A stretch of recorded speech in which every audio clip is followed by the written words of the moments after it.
तो पिछली क्लास में हमने समझा कि प्रोनाउन क्या होती है और प्रोनाउन के कितने टाइप्स होते हैं। आज की क्लास में हम प्रोनाउन की इस टेबल को समझेंगे और इसको किस तरीके से सेंटेंस में यूज करते हैं वो जानेंगे। तो चलिए क्लास स्टार्ट करते हैं। तो टेबल में हम देखते हैं सबसे पहले सब्जेक्ट की लाइन। सब्जेक्ट के बारे में आप सभी जानते हैं कि सब्जेक्ट क्या होता है और किस तरीके से इसको सेंटेंस में इस्तेमाल करते हैं। सब्जेक्ट का मतलब होता है सेंटेंस में काम करने वाला व्यक्ति। फॉर एग्जाम्पल अगर मैं बोलता हूं वह अपना काम करता है या वह अपना खाना खाता है, तो इस सेंटेंस में सब्जेक्ट कौन है? वह। या इसी तरीके से मैं बोलता हूं कि तुम अपने स्कूल जाते हो, तो यहाँ स्कूल जाने का काम किया जाता है तुम्हारे द्वारा, तो इसमें सब्जेक्ट हो गया तुम। तो इसी तरीके से हम सभी सब्जेक्ट का इस्तेमाल सेंटेंस के अंदर करते हैं। इसके बाद अगली लाइन है ऑब्जेक्ट की। ऑब्जेक्ट को किस तरीके से सेंटेंस में यूज करा जाता है वो देखते हैं।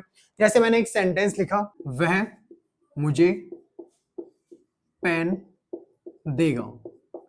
अब इस सेंटेंस के अंदर आपको पता है कि वह जो है यहाँ पे वो एक सब्जेक्ट है जिसकी लाइन जस्ट अभी हमने देखी।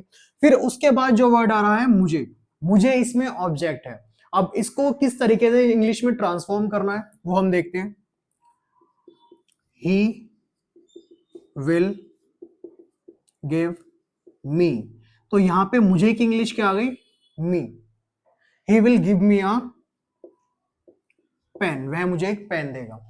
इसी तरीके से हम और भी जो ऑब्जेक्ट है उनका इस्तेमाल सेंटेंस के अंदर कर सकते हैं। जैसे अध्यापक हमें किताब देंगे, तो teachers will give us book. तो चलते हैं अगली लाइन की तरफ। अगली लाइन है पजेसिव एडजेक्टिव। ये लाइन भी हमें बताती है यहाँ पे पजेशंस के बारे में। अब पजेशन किस चीज का है वो हम सेंटेंस के थ्रू समझते हैं। जैसे मैंने यहाँ पे एक सेंटेंस लिखा, वह अपने घर में है। तो यहाँ पे जो वर्ड आ रहा है अपना वो एक पजेसिव एडजेक्टिव है और ये इसको यूज करा गया एक नाउन से पहले। अब यहाँ पे अपना घर किससे जुड़ा हुआ है? यहाँ पे ये जुड़ा हुआ है सब्जेक्ट से, तो जो कि एक पोजेशन दिखाता है कि वो घर किसका है। यहाँ पे जो वह नाम का सब्जेक्ट है उसका एक घर है। अब इसकी इंग्लिश किस तरीके से बनाई जाएगी? तो ही इज इन। अब यहाँ पे ये देखना होगा कि वह के साथ या फिर ही के साथ पजेसिव एडजेक्टिव कौन सा यूज करा जाता है। तो हम देखेंगे कि ही के लाइन में पजेसिव एडजेक्टिव क्या है? हिज। तो यहाँ पे अपने की इंग्लिश क्या होने वाली है? He is in his home. इसी तरीके से मैंने अगले सेंटेंस को यूज करा। मैंने लिखा, तुम अपने गांव में खेती करते हो। अब इस सेंटेंस को इंग्लिश में किस तरीके से ट्रांसलेट करा जाएगा? तो you do farming, you do farming in. अब यहाँ पे जो वर्ड है अपना, ये अगेन पजेसिव एडजेक्टिव है और उसको यूज करा गया है गांव से पहले। तो जो कि अपना गांव किससे जुड़ा हुआ है? तुम सब्जेक्ट से जुड़ा हुआ है, तो एक पजेशन यहाँ पे दिखा रहा है। तो यू डू फार्मिंग इन। अब हम साथ में ये भी देख लेते हैं कि यू की लाइन में पजेसिव एडजेक्टिव क्या है? योर। तो यहाँ पे अपनी की इंग्लिश क्या होने वाली है? Your village. तो इसी तरह देखते हैं हम यहाँ पे इसी से जुड़े हुए और सेंटेंसेस। जैसे मैंने यहाँ पे अब अगला सेंटेंस लिखा, हम तुम्हारे घर में खेलते हैं। हम तुम्हारे घर में खेलते हैं। अब इसको, इस सेंटेंस को किस तरीके से इंग्लिश में ट्रांसलेट करेंगे? मैंने लिखा, वी प्ले, हम खेलते हैं तुम्हारे घर में, तो इन। तो यहाँ पे हम अगेन देखते हैं पजेसिव एडजेक्टिव जो कि क्या है? तुम्हारे। अब इसकी इंग्लिश क्या होने वाली है? यहाँ पे सेंटेंस ये आपको लाइन में दिख जाएगा। जैसे यू की लाइन में आप आओगे तो तुम्हारे की इंग्लिश है योर, तो we play in your home. तो यहाँ पे तुम्हारा पोजेशन दिखा रहा है क्योंकि घर किसी और का है। इसी तरीके से हम यहाँ पे एक और सेंटेंस का यूज करते हैं। जैसे मैंने लिखा, मैं उसके कमरे में पढ़ता हूं। मैं उसके कमरे में पढ़ता हूं, तो I study in his room. यहाँ पे मैंने हिज का यूज क्यों करा? क्योंकि अगेन जो यहाँ पे वर्ड आ रहा है उसके वो एक पॉजेसिव एडजेक्टिव है, क्योंकि वो यहाँ पे दिखाता है एक पोजेशन को, क्योंकि कमरा मेरा नहीं किसी और का कमरा है। अब इसी तरीके से देखा जाए यहाँ पे, तो उसके की इंग्लिश क्या रहने वाली है, तो ही की लाइन में हमने देखा उसके की इंग्लिश क्या होगी, हिज। तो इस तरीके से हम पॉजेसिव एडजेक्टिव का यूज करते हैं। आई होप आपको ये वाला टॉपिक क्लियर हुआ होगा। इसके बाद मूव ऑन करते हैं अगले टॉपिक की तरफ, जिसका नाम है पॉजेसिव प्रोनाउन, जो कि हमने लास्ट क्लास में कवर करा था। तो पॉजेसिव प्रोनाउन भी एक पोजेशन शो करता है, बट इसमें कुछ अलग तरीके के सेंटेंस हम यूज करते हैं। जैसे कि मैंने यहां सेंटेंस लिखा, यह किताब तुम्हारी नहीं है। अब इसमें क्या है, पोजेशन दिखाया गया है। जैसे मैंने यहां पे एक सेंटेंस लिखा, यह किताब तुम्हारी है। अगेन इस सेंटेंस में पोजेशन को दिखाया गया है, क्योंकि ये किताब किसकी है, तुम्हारी है। तो इस किताब का पोजेशन किसके साथ है, तुम्हारे साथ है।